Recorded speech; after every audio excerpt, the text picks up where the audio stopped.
जय महाकाल मित्रों, मैं प्रशांत शास्त्री पूजन प्रमाण श्रृंखला के प्रथम भाग में आप सभी दर्शकों का हार्दिक स्वागत करता हूं। आज हम प्रथम भाग में आपके समक्ष यज्ञ संबंधी कुछ विशेष जानकारी लेकर उपस्थित हुए हैं। तो चलिए विलंब न करते हुए हम यज्ञ संबंधी उन विशेष बातों को जानते हैं। तो सर्वप्रथम मैं आपको बता दूं कि यज्ञ के यजमान और यज्ञ के ब्राह्मणों को यज्ञ मंडप के पश्चिम द्वार से जाना चाहिए।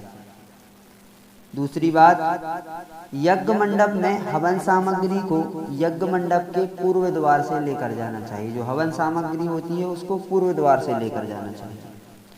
तीसरी बात बता दें हम आपको, तो यज्ञ मंडप में दान करने की सामग्री, जो भी दान करने की सामग्री हो उसको यज्ञ मंडप के दक्षिण द्वार से लेकर जाना चाहिए। चौथी बात बताते हैं आपको कि यज्ञ मंडप में प्रतिष्ठा की जो सामग्री होती है उसको यज्ञ मंडप के उत्तर द्वार से लेकर के जाना चाहिए। यज्ञ मीमांसा में इन सभी प्रमाणों का वर्णन आपको अच्छे से प्राप्त हो जाएगा। तो यदि और अच्छे से आप इसको डिटेल में पढ़ना चाहते हैं तो आप यज्ञ मीमांसा का भी सहारा ले सकते हैं। तो चलिए पांचवी बात हम आपको बताएं कि यज्ञ में वेद मंत्रों के द्वारा अरणि मंथन से जो अग्नि प्रकट की जाती है उसे वराहम अग्नि कहते हैं। यज्ञ में वराहम अग्नि का विशेष महत्व कहा गया है।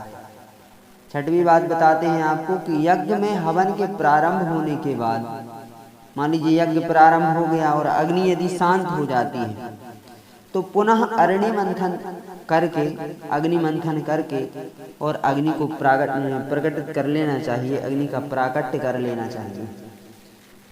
अब हम आपको सातवीं बात बताएं तो यज्ञ में मनुष्य से ज्ञात एवं अज्ञात रूप में जो भूल एवं अपराध हो जाते हैं उनकी निवृत्ति यज्ञ भगवान के स्मरण और नमस्कार करने से हो जाती है। मान लीजिए कोई आपसे गलती यदि हो गई है तो जिस भी देवी देवता का वह यज्ञ हो रहा है उन्हीं देवी देवताओं का या यज्ञ नारायण भगवान का स्वयं का यदि आप स्मरण करते हैं तो आपके समस्त पाप वहीं नष्ट हो जाते हैं। आठवीं बात, यज्ञ मंडप के चारों द्वारों के ऊपर सर्वसाधारण जनता के द्वारा चढ़ाया हुआ द्रव्य और यज्ञ मंडप की परिक्रमा आदि के निमित्त चढ़ाया हुआ द्रव्य तथा यज्ञ की आरती में चढ़ाया हुआ समस्त द्रव्य, मतलब दक्षिणा, एक हिसाब से वो जो दक्षिणा होती है जो सभी प्रकार से चढ़ाई जाती है वह दक्षिणा यज्ञ के आचार एवं ब्राह्मणों की होती है।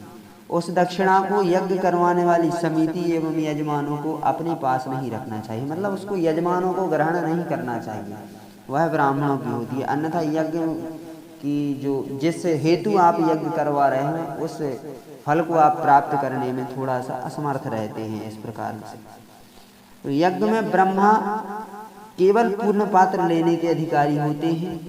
आज्य स्थाली, चरु स्थाली, अभिषेक पात्र तथा यज्ञ पात्र आदि सभी सामान यज्ञ के प्रधान आचार के होते हैं। परंतु यदि यज्ञाचार स्वयं अपनी प्रसन्नता से कोई पात्र ब्रह्मा जी को देवे तो उसे ग्रहण करने में कोई दोष नहीं। तो चलिए अगली बात हम जानते हैं। यज्ञ में आचार्य ब्रह्मा आदि समस्त ऋत्विज जो होते हैं वह गृहस्थ ब्राह्मण ही होनी चाहिए। अब अगली बात हम बताते हैं आपको कि साधु, महात्मा, सन्यासी, साधु होते हैं, महात्मा होते हैं, सन्यासी, ये दर्शक के रूप में यज्ञ में भाग ले सकते हैं। इनको जो है ऋत्विज के रूप में ये नहीं भाग ले सकते। अब अगली बात, साधु, महात्मा, सन्यासी यज्ञ के प्रेरक या संयोजक हो सकते हैं, यजमान नहीं बन सकते। मतलब जो साधु महात्मा होते हैं वह यज्ञ के प्रेरक हो सकते हैं, यज्ञ को करवाने वाले बन सकते हैं। वो कि भाई धन इत्यादि खर्च करके साधु महात्मा यज्ञ का जो है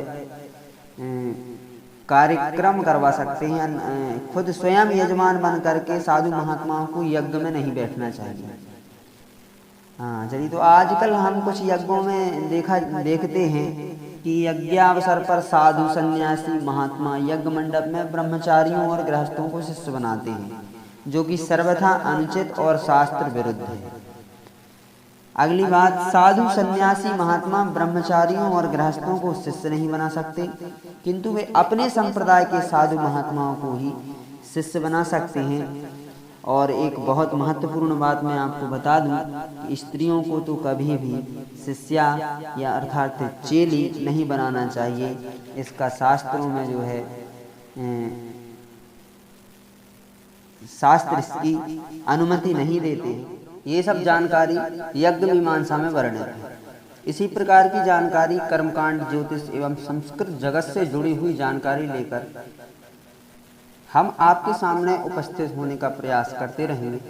यदि आप संस्कृत गुरुकुलम पर नवीन हैं तो चैनल को सब्सक्राइब करिए। वीडियो अच्छा लगा हो तो वीडियो को लाइक करें। धन्यवाद। जय जय महाकाल।